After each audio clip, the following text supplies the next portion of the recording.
Cliff Muncy on stage now. He is with America's Remedy. Cliff is back from last year. He's the Director of Media at America's Remedy, which is a nonpartisan educational think tank. And their goal is shedding light on the origin and negative impact of nationalized citizenship. Their focus through education and legal activism is to reestablish America and her demi-sovereign states on a free and constitutional foundation. Let's welcome Cliff Muncy.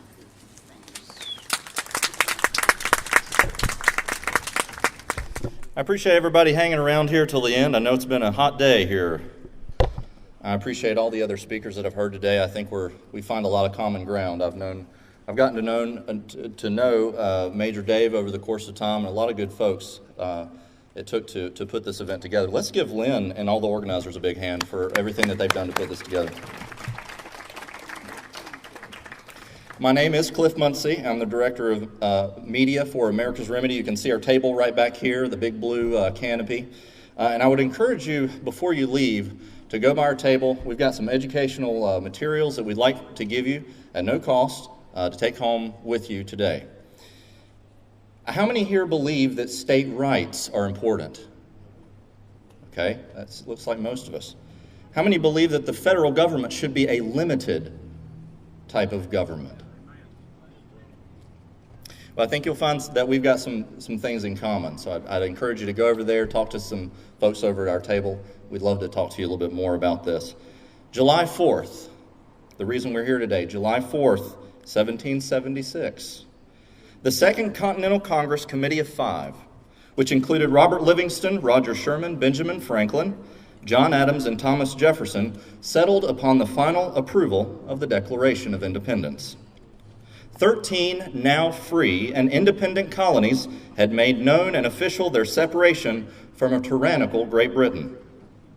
As the Declaration of Independence stated, men, quote, are endowed by their Creator with certain unalienable rights, and that to secure these rights, governments are instituted, deriving their just powers from the consent of the governed.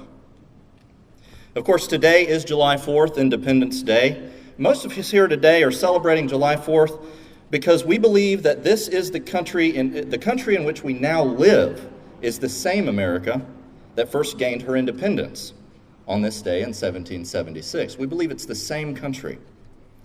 But I would like for us to consider for just a moment today something a little radical. This is not the same America, but something altogether foreign. Now, before you get the wrong idea, I'm not going to be talking today about progressives. I won't be talking about Democrats or Republicans. I will not be talking about Trump, Obama, or Hillary. This foreign something I'm talking about didn't happen last year. It didn't happen 5 years ago, and it didn't happen 10 years ago. Many may not realize this, but less than 100 years after America's birth and independence, the American states were given a new birth of dependence on national government. Friends, the America we know today was not born on July 4th, 1776. It was born on March 2nd, 1867. So who here knows anything about March 2nd, 1867? Well, I'm sure you might remember a few history lessons about the Civil War. Maybe you remember a few dates, names of generals and heroes. You probably remember something about the greatness of Mr. Lincoln, I would imagine. But if you're anything like me, you may not recall, or maybe you were never taught much about the years that immediately followed the war. Friends, our timeline begins in 1865. The vicious war had drawn to a close by April and May, and the Confederate Army had surrendered. The 11 previous Confederate states were considered back in the Union because they had participated in the lawful abolition of slavery with the 13th Amendment. Peace is declared by President Andrew Johnson. 2 months later, the 39th Congress introduces something new, the 14th Amendment. Now, it's said to give blacks civil rights, but many believe it does much more than that. This amendment is rejected by all former Confederate states, with the exception of Tennessee, and even northern and western states like Kentucky, Delaware, Maryland, and California all reject this amendment. Other states like Ohio, New Jersey, Oregon, they will also later rescind their ratifications. The 14th Amendment falls flat for now. This is where it gets interesting. About a year after peace and 2 years after the war, Congress passes the first in a series of 4 acts called the Reconstruction Acts. On what date? March 2nd, 1867. Whereas no legal state governments now exist in Virginia, North Carolina, South Carolina, Georgia, Mississippi, Alabama, Louisiana, Florida, Texas, and Arkansas. Said rebel states shall be divided into military districts and made subject to the military authority of the United States. It continues in Section 5. And when said state shall have adopted the amendment to the Constitution, the 14th Amendment, then said state shall be declared entitled to representation in Congress. Ladies and gentlemen, here we have a United States Congress nullifying, that means to declare invalid, entire member states of the Union, based on nothing whatsoever besides Congress's own decree, in order to force an amendment into our Constitution. Remember, these were states that just 2 years earlier had elected toward the abolition of slavery. Why are they being annulled by Congress in times of peace? And by the way, this was over a presidential veto. They're using military occupation to create new state governments loyal to Congress. Folks, this forgotten part of our history is monumental. As Attorney Douglas H. Bryant pointed out in a 2002 Alabama law review, Congress had no more power in 1867 to abolish a valid state government than it would today to put New England under military rule. Folks, this forgotten part of our history is monumental. But you're asking yourself probably, how does this relate to us today? That's a good question. Maybe you've heard of Roe versus Wade. Anybody familiar with that?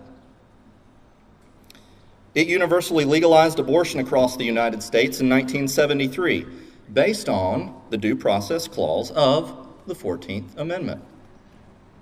Maybe you've heard of Stone versus Graham, which held that the display of the Ten Commandments was unconstitutional, thanks to the 14th Amendment. Perhaps you've heard of Abington School District versus Shem, which held that school prayer was unconstitutional, thanks to the 14th Amendment. Maybe you've heard of Hewitt versus the City of King case, which happened just a few years ago here locally, based on the 14th Amendment. All of these cases rely on the 14th Amendment, and the 14th Amendment was put into place by those acts of Reconstruction. All of these cases rely on the fact that America is no longer a federation of sovereign states with state citizens, but essentially now we've become one large state of national citizens, controlled universally by and receiving benefits from a national body. Perhaps you've heard of the CIA, the FBI, and the IRS, the Department of Education. Maybe you're familiar with Homeland Security, Patriot Act 1, Patriot Act 2, the Military Commissions Act, or the NDAA, the EPA, or the NSA. The size and uncontrollable scope of today's national government owes its origins to the unauthorized power and the precedents that was established and claimed by the 39th Congress on March 2nd, 1867. Now, it's not popular to criticize Reconstruction and the 14th Amendment. After all, we've seen all that it does, and of course, many believe that this amendment was intended from the start to give black civil rights. You don't want to criticize that. But let me tell you a little bit about a congressman by the name of James G. Blaine during this era. He was a big supporter of the 14th Amendment. I'd like you to hear a little bit about what he had to say about it.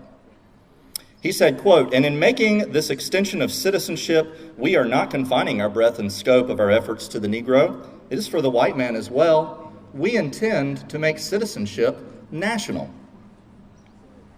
When talking about the 14th Amendment, he also said, "It's the utter destruction of that pestilent heresy called state rights."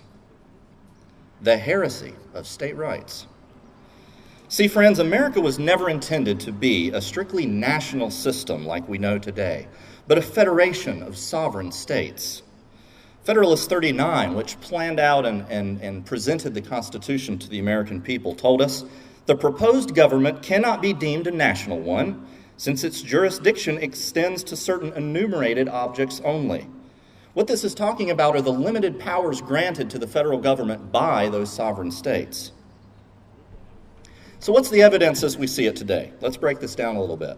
The America born on July 4th, the one we're celebrating today, was one in which each state was comprised of its state citizens, each loyal to the decisions of their state on the most divisive of issues.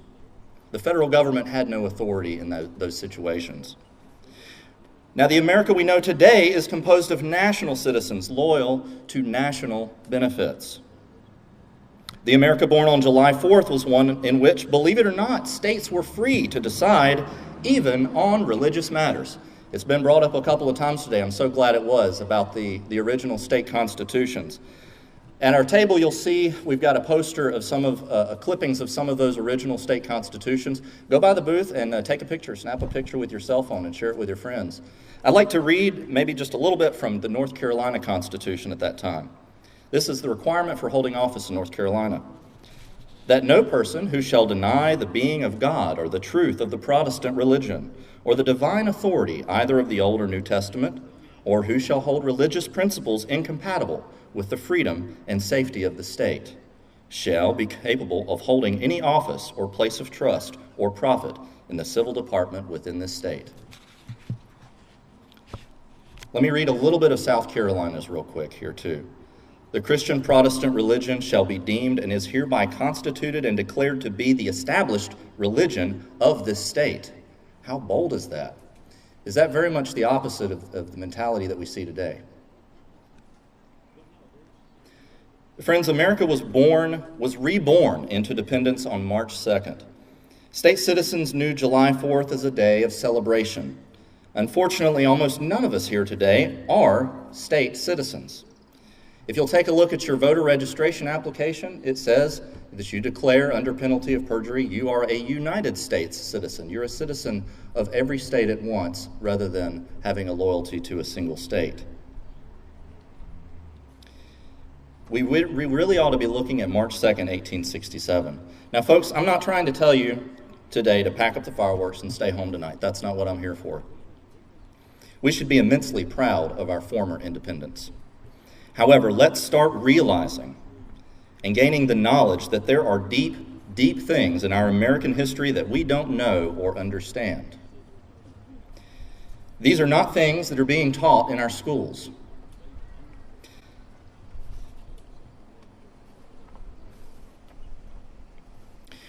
No, friends, I'm here to encourage us, young and old, to open our minds and take time out of our lives for study. Study not about politicians and parties, but of violations that have been committed against our dear Constitution. As Americans today, we have a right and a duty. We have a moral obligation to our children and our posterity, and to all of those we leave behind, not only to know and understand the wrongs that have been committed on March 2nd, which birthed into existence this new foreign concept of American government, but to right these wrongs as well. The goal of our organization, America's Remedy, is to arm every American with the power that knowledge gives. And then to introduce you to a remedy, America's Remedy, which would altogether reset the structure of American government back to that united federation of sovereign states and a limited federal government. America's Remedy would limit the power of the federal government. And you know what's great? You know what's huge? It would limit the federal government regardless of which president is in office. Friends, I hope you'll visit our table today. We do want to talk to you more about this. We need educators, we need teachers, we need local law enforcement, we need writers, and we need allies who will take this message to the streets and tell others about it. We're online at americasremedy.com, and we're on Facebook. You can search America's Remedy there. Our founder, John Ainsworth, is an accomplished historian on Reconstruction and a legal activist. And John gives educational presentations. And if you've got a small group, you've got a church group, a Sunday school, a small tea party group, whatever it might be, a study group, we would love to come to your area and give a presentation. This story goes much, much deeper than I can stand up here and tell you today. So I hope that you'll visit our table before you leave. I'd like to leave you with this thought from Ezekiel 33:6. It tells us, "But if the watchman sees the sword coming and does not blow the trumpet, so that the people are not warned, and the sword comes and takes any one of them, that person is taken away in his iniquity.